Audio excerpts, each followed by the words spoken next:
बिहार में विधानसभा चुनाव से पहले चुनाव आयोग मतदाता पुनरीक्षण करवा रहा है, जिससे विपक्ष को काफी दिक्कत है। इतनी दिक्कत है कि कल पटना में महागठबंधन का जुटान हुआ। राहुल गांधी जैसे बड़े नेता पहुंचे और पूरा बिहार बंद करवाया गया। राहुल गांधी ने माइक संभालकर चीख कर कहा कि चुनाव आयोग ही भाजपा है। अब यह मुद्दा सुप्रीम कोर्ट पहुंच गया।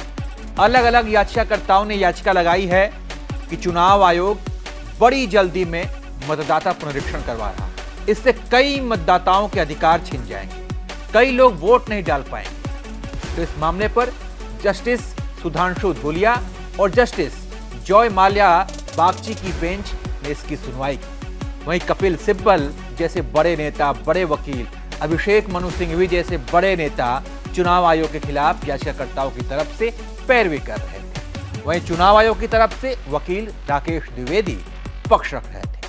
कोर्ट ने चुनाव आयोग के काम पर रोक लगाने से मना कर दिया है, यानी कि जो चुनाव आयोग मतदाता पुनरीक्षण कर रहा है वो होता रहेगा। कोर्ट में क्या क्या हुआ, किसने क्या दलील दी, विस्तार से हम आपको इस वीडियो में बता रहे हैं। तो याचिकाकर्ताओं की ओर से वरिष्ठ वकील गोपाल शंकर नारायण ने कोर्ट में कहा कि कानून में वोटर लिस्ट को संशोधित करने का प्रावधान है और यह या तो सीमित हो सकता है या व्यापक, लेकिन इस बार आयोग ने स्पेशल इंटेंसिव रिवीजन जैसा नया शब्द गढ़ा। उन्होंने तर्क दिया कि 2003 में भी ऐसा ही हुआ था, लेकिन तब मतदाताओं की संख्या काफी कम थी। अब राज्य में 7 करोड़ से ज्यादा वोटर हैं और प्रक्रिया तेज गति से चलाई जा रही है, जो कई नागरिकों के अधिकार पर असर डाल सकती है। आयोग 11 दस्तावेज स्वीकार कर रहा है, लेकिन आधार कार्ड और वोटर आईडी जैसे अहम पहचान दस्तावेजों को मान्यता नहीं दी जा रही है।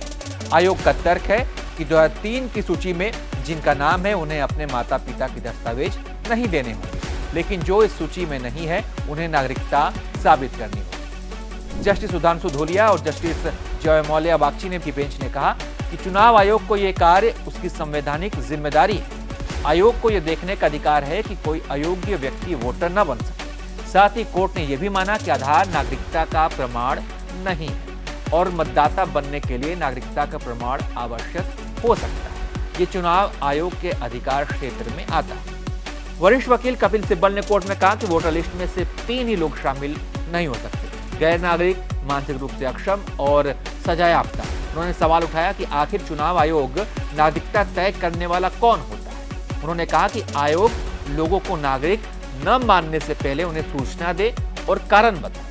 सिब्बल ने कहा कि भारत में सिर्फ 2% लोगों के पास पासपोर्ट और बहुत कम लोगों के पास सरकारी नौकरी या प्रमाण पत्र है। आयोग बर्थ सर्टिफिकेट और मनरेगा कार्ड जैसे दस्तावेजों को भी मान्यता नहीं दे रहा है, जिससे गरीब और वंचित तबके के लोग प्रभावित हो रहे हैं। अभिषेक मनु सिंघवी ने कहा कि जब 2003 में यह प्रक्रिया की गई थी तब चुनाव दूर था, लेकिन अब बिहार चुनाव बेहद नजदीक है। ऐसे में जून के अंत में SIR का आदेश देना उन लोगों को तैयारी का मौका नहीं देता।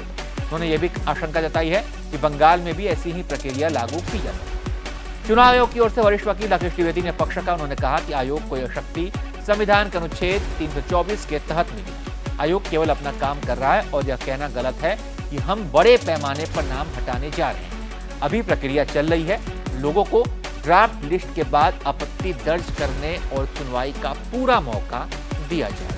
उन्होंने कोर्ट से कहा कि आयोग को अपनी प्रक्रिया पूरी करने दी जाए। उन्होंने कोर्ट में आश्वासन दिया कि किसी को बिना सुनवाई के लिस्ट से बाहर नहीं किया जाएगा। कुल मिलाकर कोर्ट ने सभी पक्षों को सुनने के बाद चुनाव आयोग की प्रक्रिया पर रोक लगाने से इनकार कर दिया है। मामले में अगली सुनवाई 28 जुलाई को होगी।